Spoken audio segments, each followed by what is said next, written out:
বিপদটা কি রক্ষা হইল।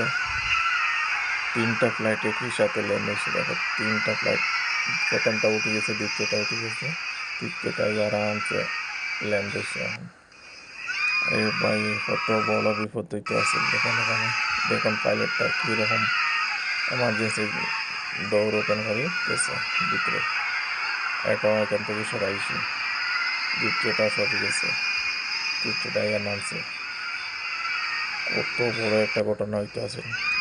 3টা যদি একসাথে টাচ হইতো